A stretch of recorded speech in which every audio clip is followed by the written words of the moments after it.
Hey, yo, Chris. What's up? Hey, man, have you heard about the deadliest movie ever? What are you talking about? What is it? It's fucking metal. What happened? It's this 80s movie Really? that, like, it was so deadly that all the people who watched it died, so nobody knew about it.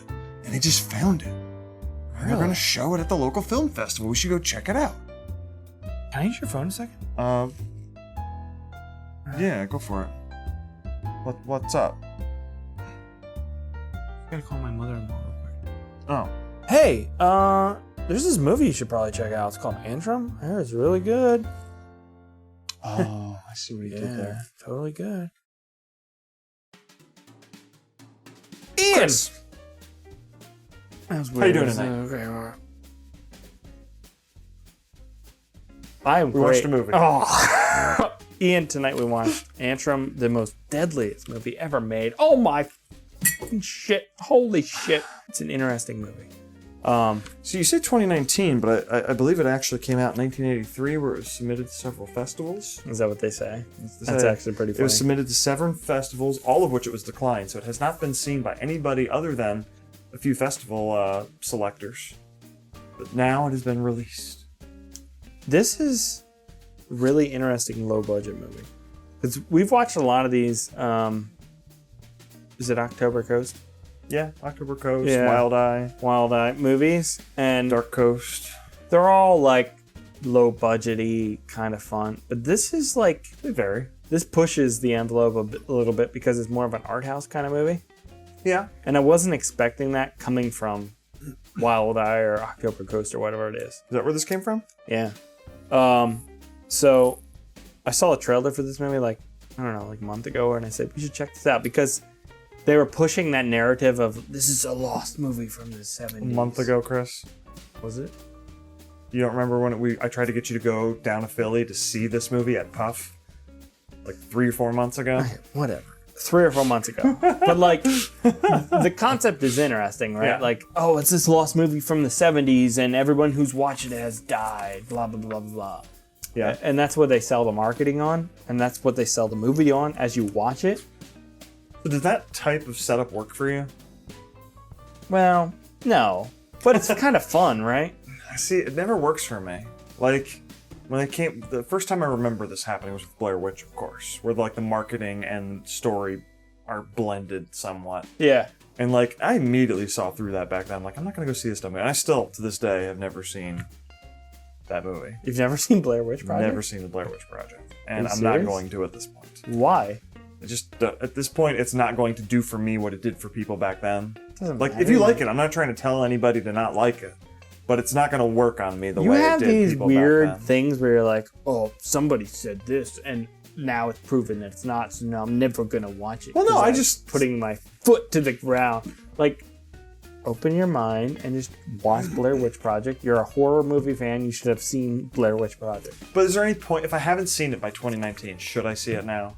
No, because you would ultimately be like disappointed in it, Yeah. probably because of the buzz that it earned at its time of release. And it's never going But to still, like, then fulfill you the would- expectations. Other people have done it since then and probably, technically better. I but- can't wrap my head around this but thing. the point is, that whole setup where it's alright. like, this movie will kill you if you watch it, or this Yeah. podcast will kill you, or either Shudder or one of the big horror websites did a podcast series where, we got to try and find these special white tapes or whatever, and they, will kill you if you watch it. Yeah. That setup never works for me, and I don't know why. If it works for viewers, if it works for you, I'm not trying to tell you it shouldn't, but I don't know, it just doesn't work for me. Yeah, but like, the thing that's fun about this movie is it actually opens with that mockumentary kind of thing, where it's like, oh, everyone who's seen Antrum has died. It's like this BBC coverage of this movie. And so it's like talking to people, Interviewing professors. and like real people, Yeah. or at least you're supposed to think it's real. It's a documentary style thing. Yeah. And it builds up this narrative of this movie.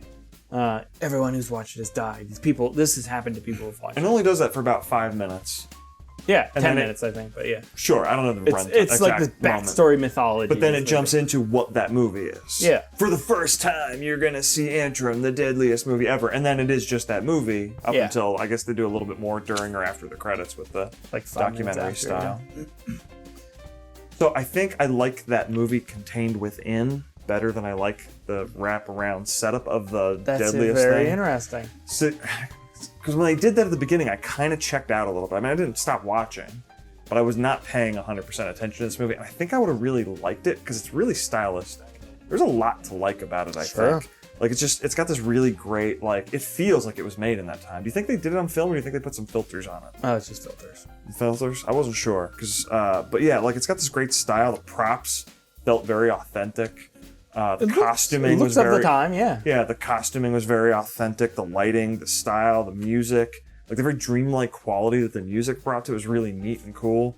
I don't know, it was well made, and I think I liked it, but it wasn't really working for me entirely. I think you can go both ways. Like, I think you could have embraced the mockumentary style and, like, shown a 20-minute cut of Antrum. And then, like, it being like this...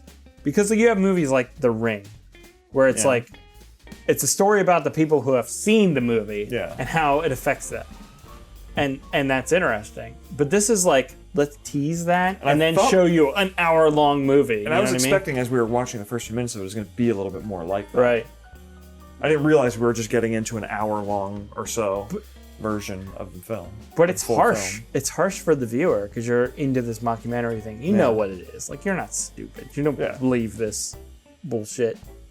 And then you're waiting for like how this affects the real world, but then they don't bother to do anything in this mockumentary. It's you're just into this. Yeah, and then they're like, let me just show you an hour and a half long movie. Okay, crazy idea. Okay.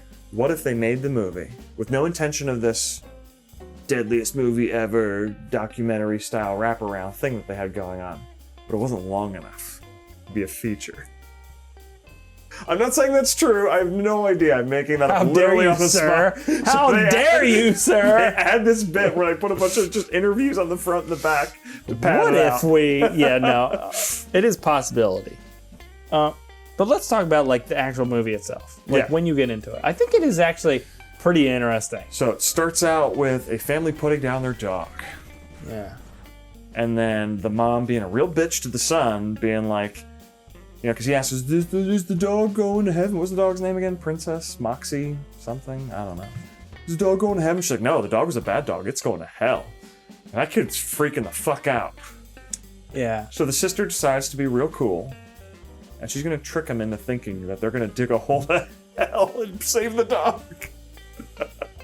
And throws a bunch of occult shit at him, which it kind of worked as a device for me. Because it just results in various scenes in between digging and other weird shit where she's just kind of occult-splaining to him. Well, I think it's important to note that, like, you don't know that she's kind of made it all up. That's true. I did spoil that a little bit. I'm sorry, three-quarters of the way in the movie. So, like, at the beginning, you legit think she's digging a hole to hell to resurrect this dog. Yeah. But this movie is interesting because, like, the plot is so simple and in the background. You know, not that many things happen in this movie. It's kind of like a Terrence Malick movie, where it's more about, like, the feeling you get. Like, it's all this fucking tone that is especially through the musical score. God, the score. Very ethereal. Yeah, it's really good, and also I can make it in Reaper in, like, 10 minutes. Because it's just, like, these long, like, droning synths that are just, like... It's got these, they're, like, taking up so much frequency and dripping throughout the whole thing. But it's just so monotone as well. It's got this like creepy, real high woman's voice in it as well. So like, it's the same sounds throughout, but it just really adds a really interesting tone. There's like no plot.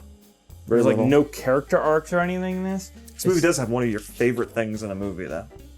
Nudity. Well, I was going to say more specifically, man-ass.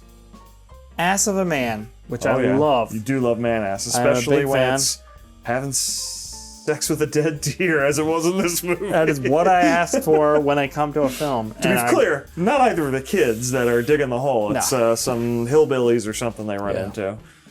But yeah. This movie kind of reminded me of there's a movie called Dark Song. Have you ever seen it?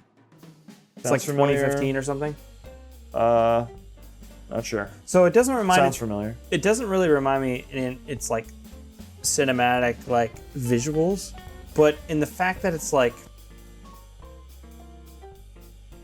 talking about like this ritual kind of thing, and Okay. she was like showing you like the steps you take in a ritual, and it's Okay. all like slow burn, kind of like unease to the whole thing. I don't think I did see this The movie. difference here is that like the ritual has a very big payoff at the end, and you get answers, and you get, you know, visuals that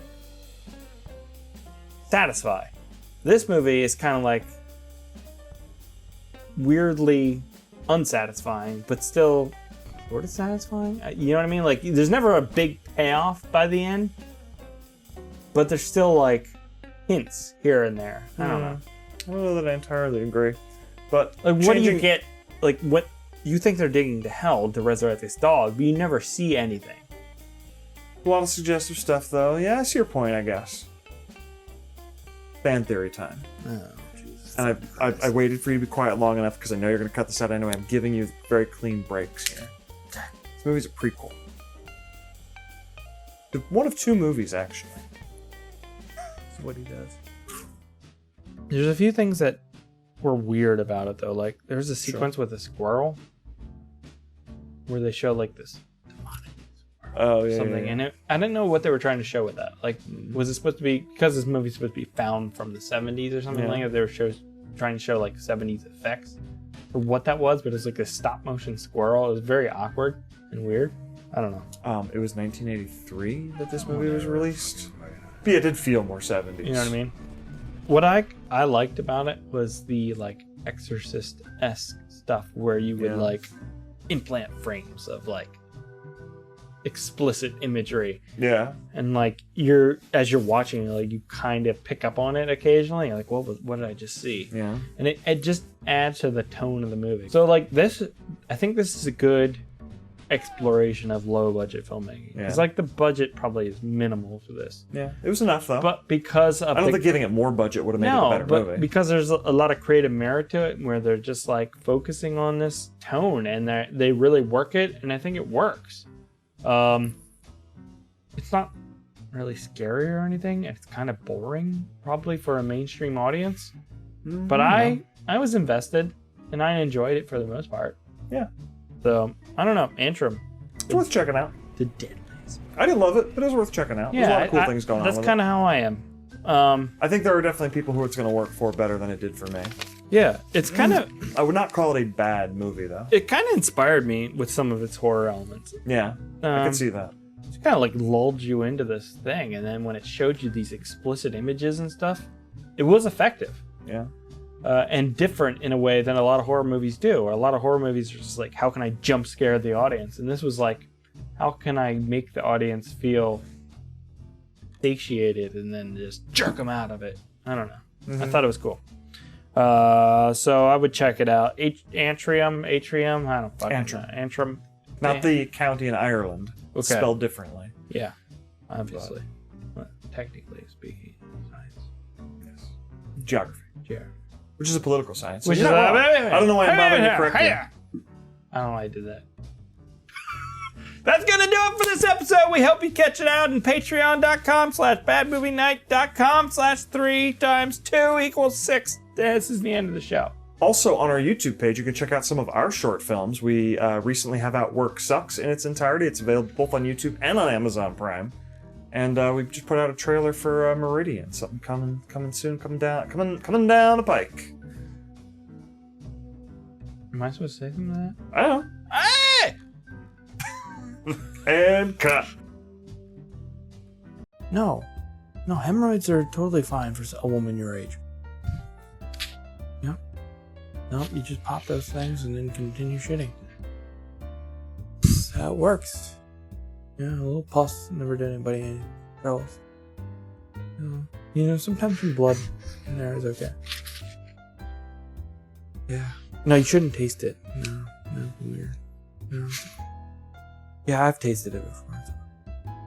All right, all right. Goodbye. Oh, what were you saying now? What?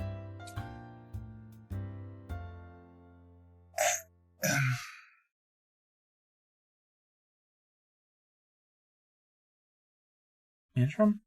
Antrum.